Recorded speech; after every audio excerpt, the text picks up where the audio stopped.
오늘은 하나님의 섭리에 관한 말씀을 먼저 전하고자 합니다. 우리 믿음의 사람들은 이해되지 않는 어떤 일이 생길 때에 여기에 뭐가 있다 그러지요? 하나님의 섭리가 있을 것이다. 오랫동안 준비한 일이 실패했을 때, 또 갑자기 직장을 잃었을 때, 아니면은 어떤 큰 어려움이 임할 때 여기에 하나님의 섭리가 있을 것이다 라고 이렇게 말을 합니다. 여러분들, 하나님은 세상을 창조하시고 뒷짐지고 계시는 것이 아니고요, 온 세상 모든 만물을 하나님이 주관하시면서 세밀하게 모든 것을 이끌어 가고 계십니다. 그것을 하나님의 섭리라고 이렇게 말을 합니다. 이러한 하나님의 섭리에는 여러 가지가 있습니다. 첫째, 보존의 섭리가 있지요. 하나님은 하늘과 땅의 모든 만물을 방치하신 것이 아니라 하나님이 붙들고 계시는 것입니다. 해, 달, 별들이 움직이고요, 그리고 계절이 바뀌고 무서운 자연의 재앙이 있어도요, 만물이 사라지지 아니하고 그대로 보존이 되어집니다. 뭔가요? 보존의 섭리. 또 인도의 섭리도 있지요. 하나님이 인간의 삶과 인류 역사를 인도하고 계십니다. 요셉이라는 사람 애굽에 팔려가잖아요. 그것도 모자라서 감옥에 들어갑니다. 그런데 그곳에서 애굽의 총리가 되어져요. 그리하여서 기근으로 인하여 죽어가고 있는 자기 부모님과 주변의 모든 나라들을 살리게 되어집니다. 이게 뭐라고요? 인도의 섭리. 하나님이 그처럼 인도하시는 것입니다. 훈련의 섭리도 있지요. 하나님이 자기 백성들을 온전한 사람으로 세워나가시는데 훈련을 시키셔요. 다윗이라는 사람을 사울이, 왕이 자기 사위잖아요.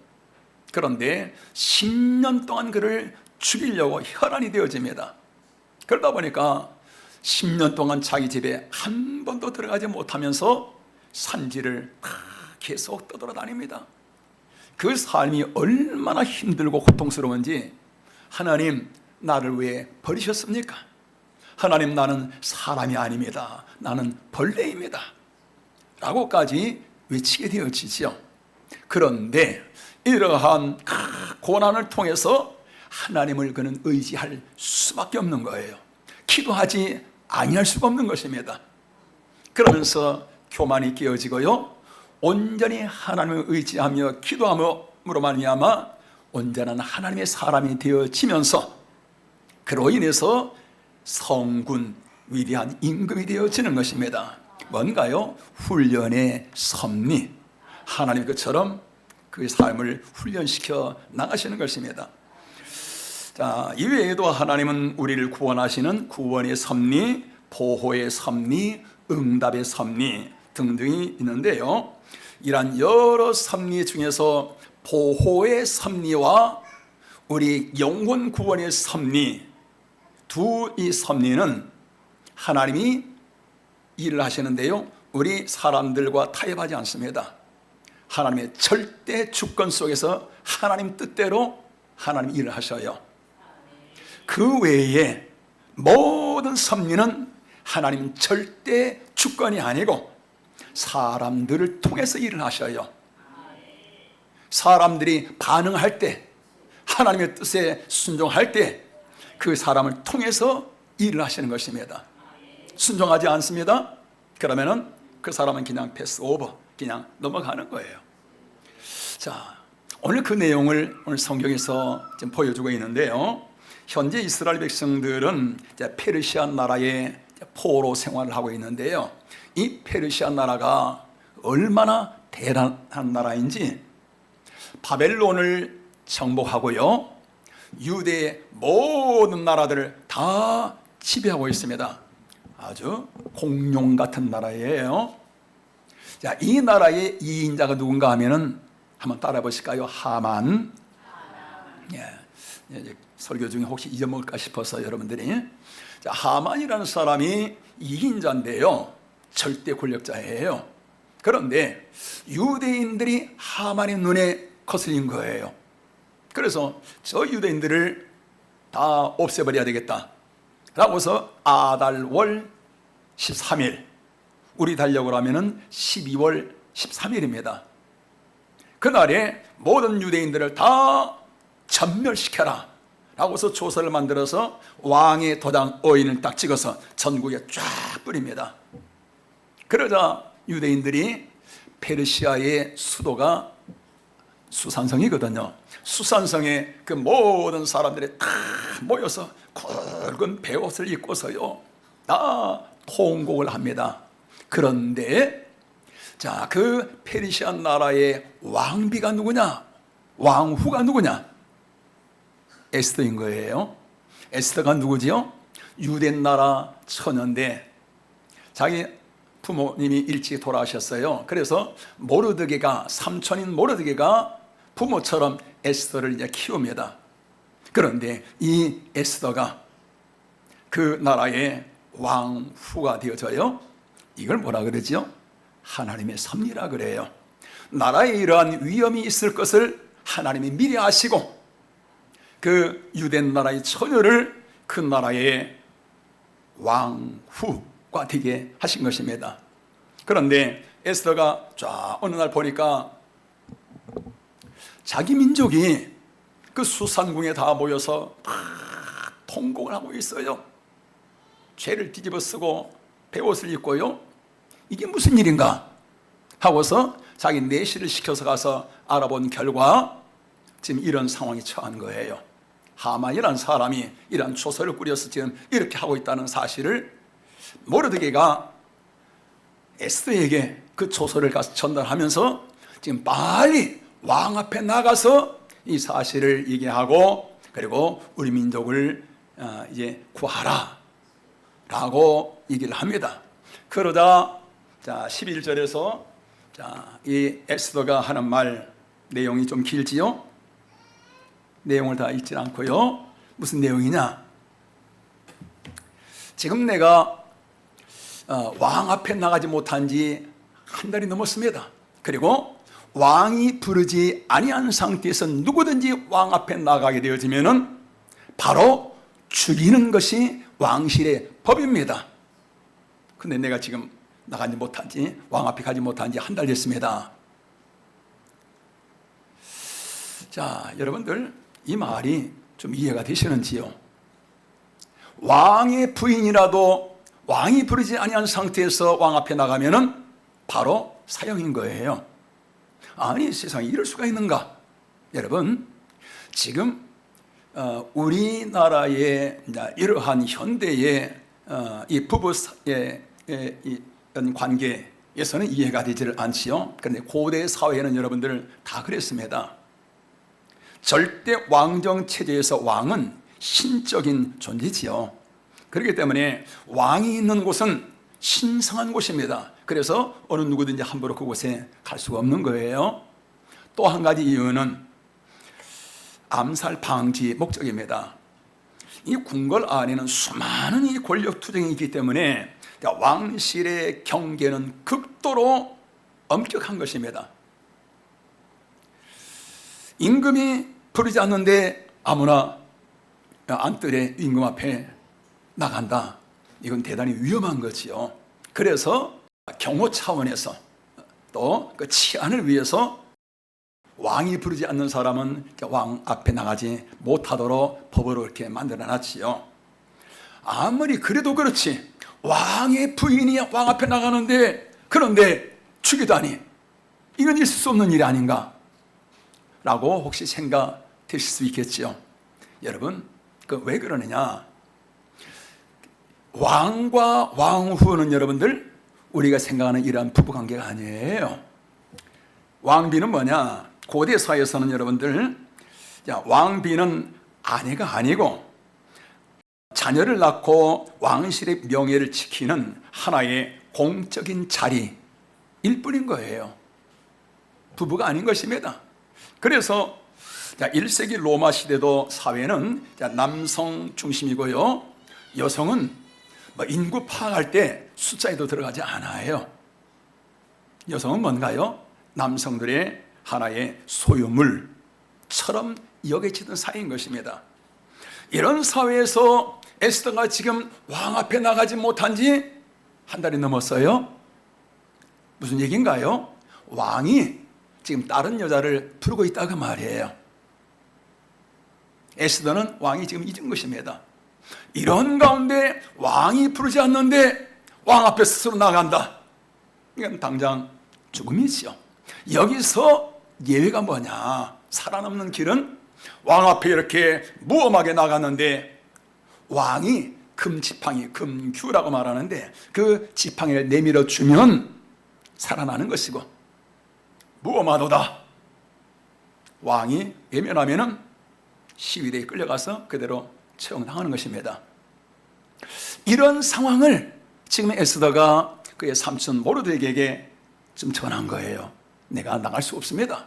그러자 모르드게가 에스더의 그 신앙을 깨우는 그 유명한 말을 하지요. 우리 같이 한번 읽어보실까요? 우리 12절에서 14절 말씀, 우리 다 같이 시작. 그가 에스더의 말을 모르드게에게 전하매 모르드게가 그를 시켜 에스더에게 회답하되 너는 왕궁에 있으니 모든 유다인 중에 홀로 목숨을 건지리라. 생각하지 말라. 이때 네가 만일 잠잠하여 말이 없으면 유다인은 다른 데로 말미암아 노임과 구원을 얻으려니와 너와 네 아버지 집은 멸망하리라. 네가 왕후의 자리를 얻은 것이 이때를 위함이 아닌지 누가 알겠느냐? 지금 이런 상황에서 너 혼자 살겠다고 가만히 있으면은 이 민족이야 하나님의 방법으로 하나님이 구원하시겠지만은 너와 네 집은 멸망할 것이니라. 왕 앞에 나가라. 무섭게 불신하는 거예요. 네가 이 자리에서 가만히 있으면은 너는 멸망할 것이다. 이야, 여러분들은 지금 이런 상황이면 어떻게 하겠습니까? 이런 상황을 뭐라 그러지요? 진퇴양난. 이러지도 못하고 저러지도 못하고. 여러분 어찌 앉아있을 수 있겠어요? 앉아있지도 못하고 서있지도 못하고 입술이 바싹바싹 마르는 그런 상황인 것입니다. 어쩔 줄 모르는 거예요. 이 상황에서 고민하겠지요. 생각하다가 내린 결론이 뭐냐? 다시 내시를 시켜서 모르드게에게 전합니다. 나를 위해서 3일간 동안 우리 모든 민족이 먹지도 말고 마시지도 말고 금식해 주세요. 나도 나와 함께 내 밑에 있는 모든 시녀들과 함께 3일간 동안 물도 먹지 아니하며 금식하겠습니다. 그리고 죽으면 죽으리라. 왕 앞에 나가겠습니다. 라고 전합니다. 백성들 다 같이 금식하면서 기도하죠. 그리고서 3일 후에 문을 열고 왕 앞으로 나갑니다. 발이 덜덜덜덜 떨리겠지요. 심장이 쿵쾅쿵쾅 뛰겠지요. 그렇게 해서 드디어 왕이 어전 앞에 뜰 앞에 딱 서자 왕이 그 에스더의 모습을 보자마자 왕의 가슴이 불이 메요. 가슴이 불붙는 것 같습니다. 얼마나 아름답고 예쁘게 보이는지. 에스더여, 그대의 소원이 무엇인가? 말하라.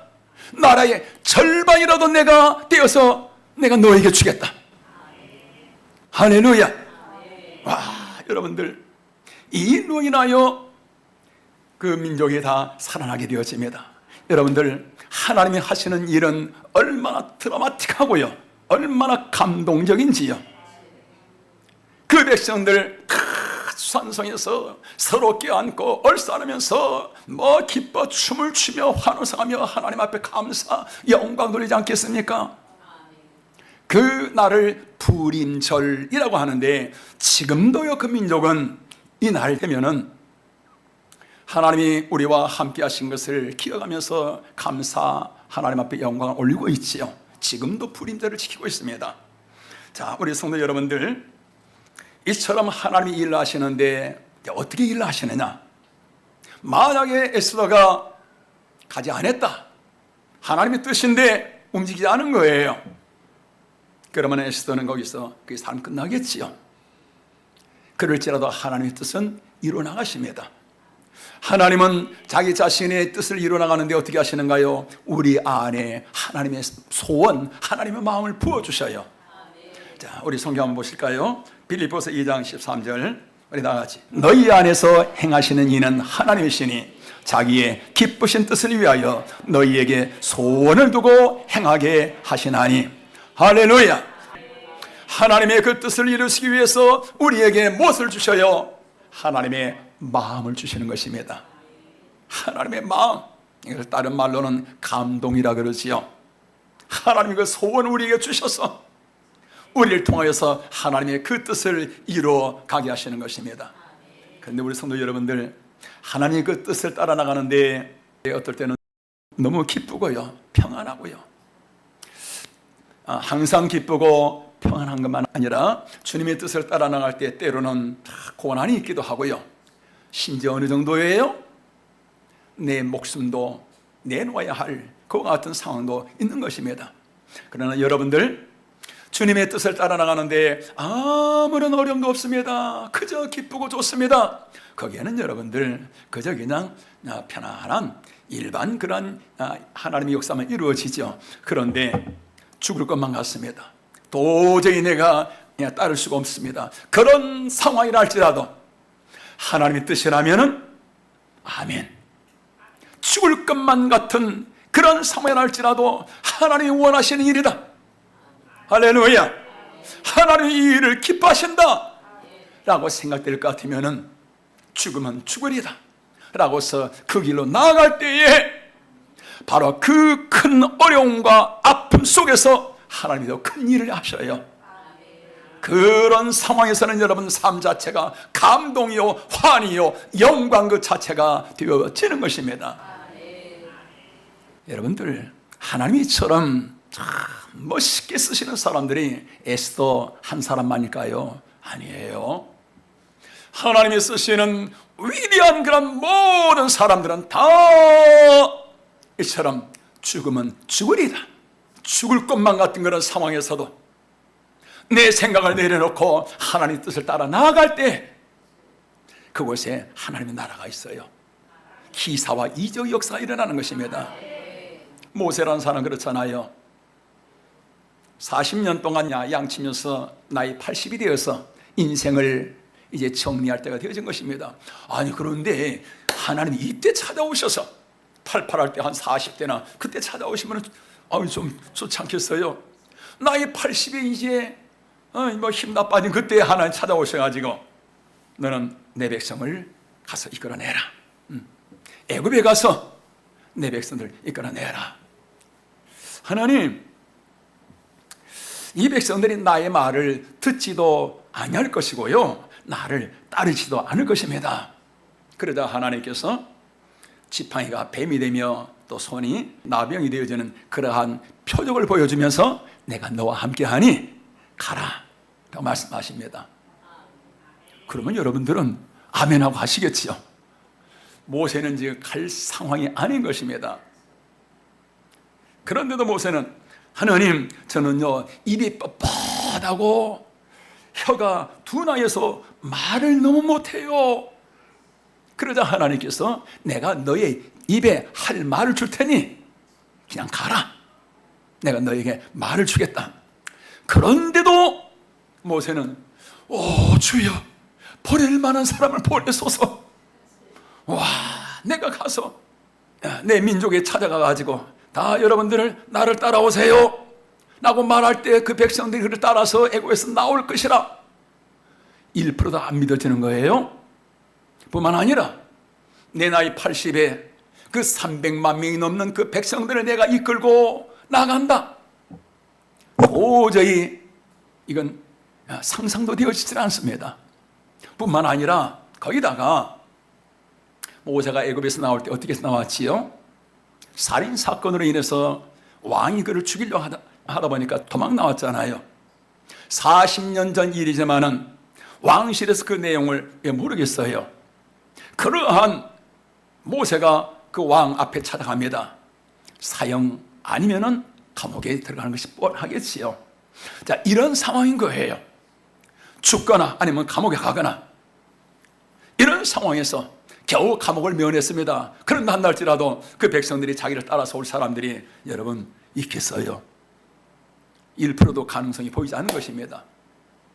그래서 벌벌벌벌 떨면서 주여 보낼 만한 사람을 보내시옵소서.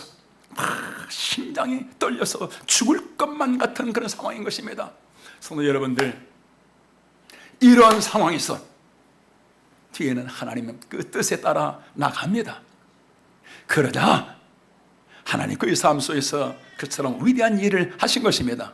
여기서 만약에 순종하지 아니하고 하나님의 뜻을 따르지 아니했다, 여러분, 모세라는 사람, 지금까지 이 지구상에서 태어났다가 사라진 수많은 모래알 같은 수많은 사람들 중에 한 사람, 이름 없이 사라진 사람이 되겠지요. 모세만인가요? 다니엘도 그렇습니다.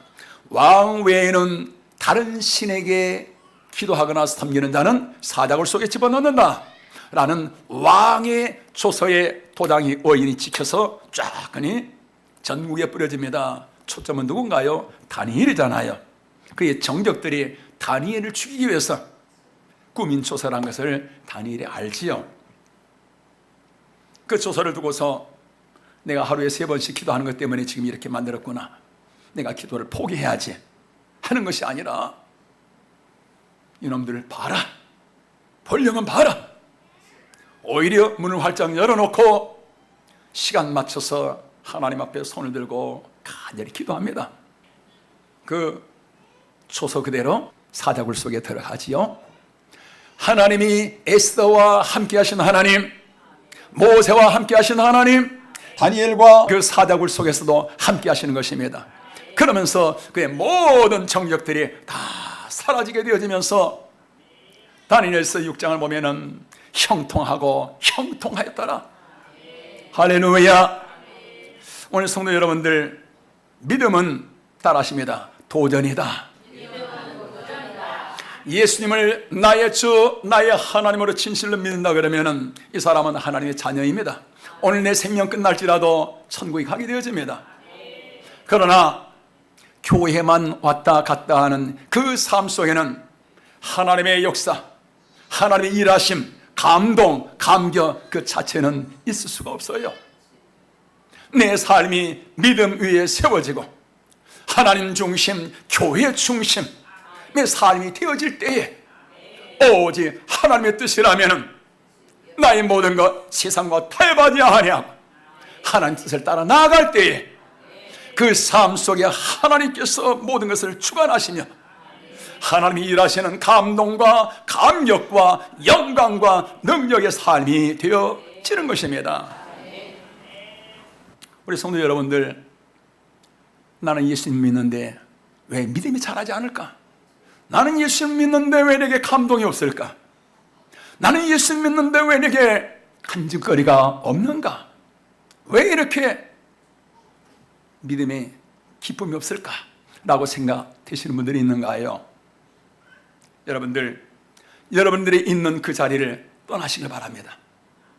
여러분들이 있는 그 자리에 앞으로 10년 동안 있단 날지라도 여러분의 삶 속에서는 하나님이 일하실 수가 없습니다.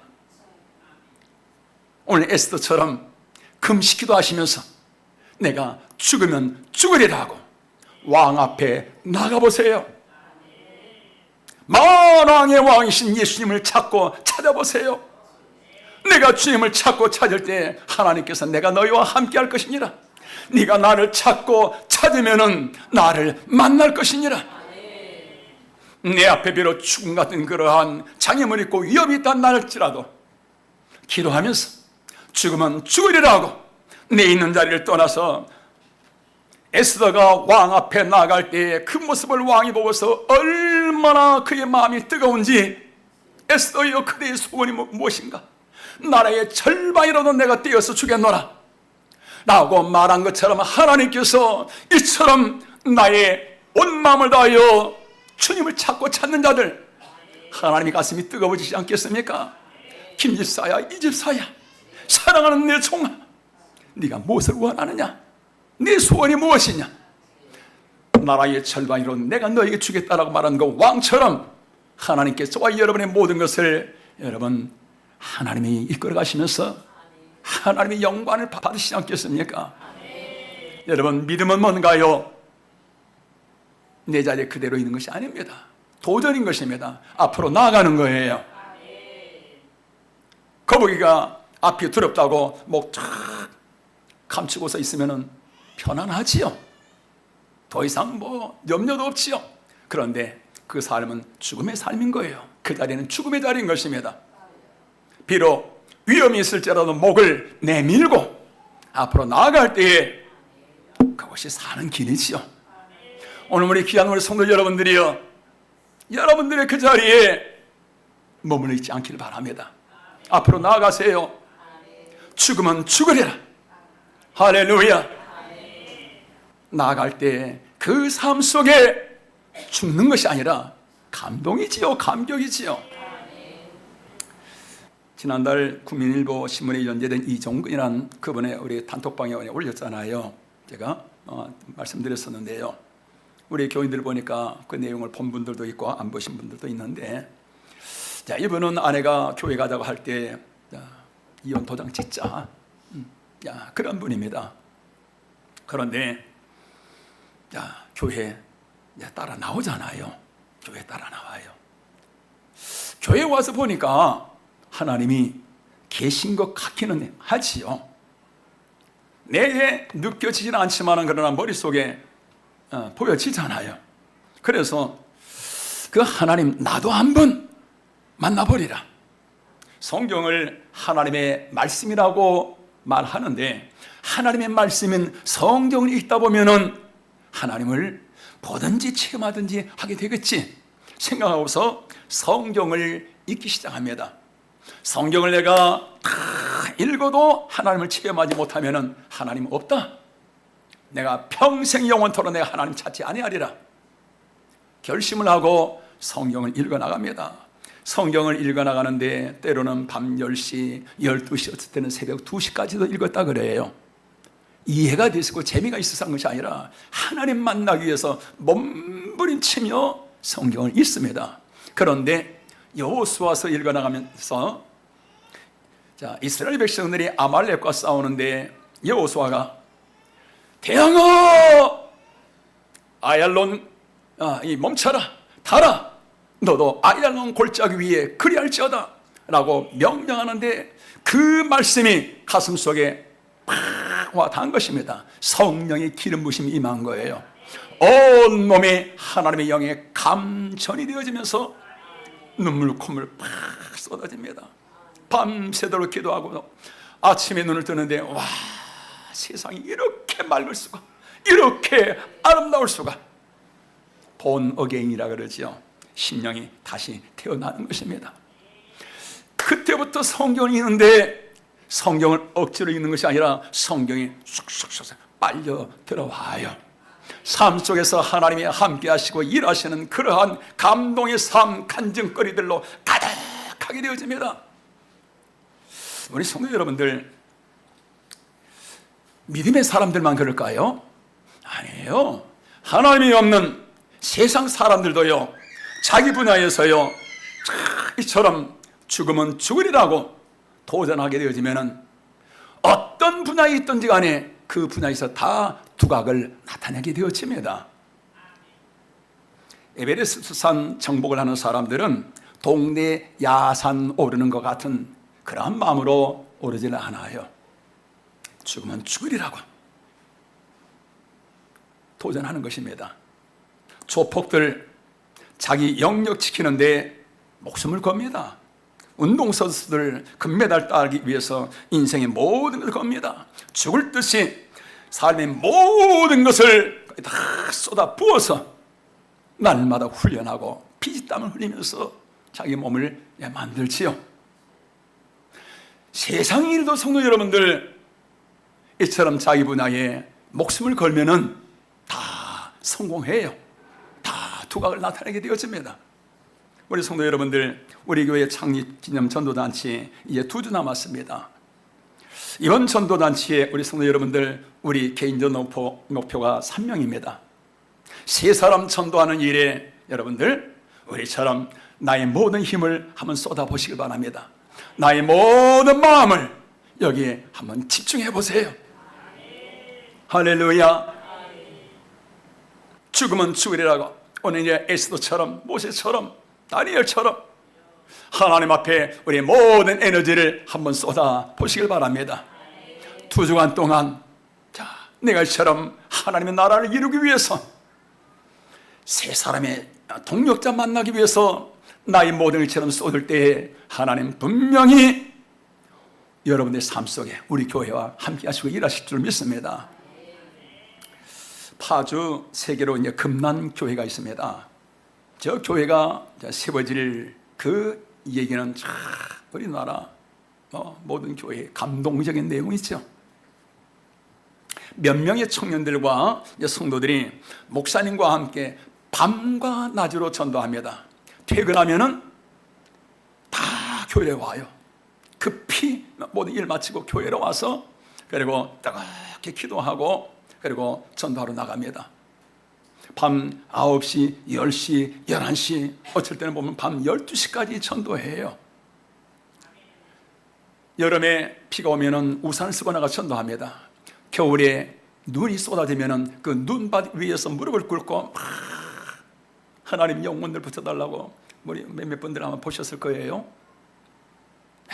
그 눈밭에서 무릎 꿇고 하나님 영혼들 붙여주세요. 그처럼 밤낮으로 물불 가리지 않고 기도하며 전도합니다. 그들의 전도의 모습은 마치 전쟁하는 것 같아요. 전쟁하는 것처럼. 자, 그처럼 날마다 전도하자 매주마다 10명, 20명씩 새신자들이 계속 1년 내내 등록하게 되어집니다. 우리 성도 여러분들, 하나님이 그 모습 보시고 하나님이 가슴이 뜨거워지지 않겠습니까? 하나님이 감동하시지 않겠어요? 그러다 보니까 그 성도들 삶 속에 하나님이 일하시는 그러한 간증거리들로 가득하게 되어지지요. 우리 성도 여러분들, 우리에게 2주간의 시간이 남았습니다. 에스더가 간절히 기도하고 죽으면 죽으리라고 왕 앞에 나갔던 것처럼 우리 남은 2주간 동안 우리 같이 한번 해보시길 바랍니다. 여러분들 한번 도전해 보세요. 우리 목자들과 또 모든 목원들이 한 마음이 되어서 하나님 앞에 이처럼 남은 2주간 동안 나의 모든 에너지를 쏟을 때에 하나님께서 세 사람의 영혼만이 아니라 하나님이 더 엄청난 일을 이루시게 될 줄로 믿습니다. 5월 31일은 우리 모두가 세 사람 전도하게 되면 102명이 하나님 앞에 예배하는 숫자적으로 그렇습니다. 우리가 하나님 앞에 이처럼 나아갈 때 주님이 우리를 통하여서 위대한 일을 이루시게 될 줄로 믿습니다.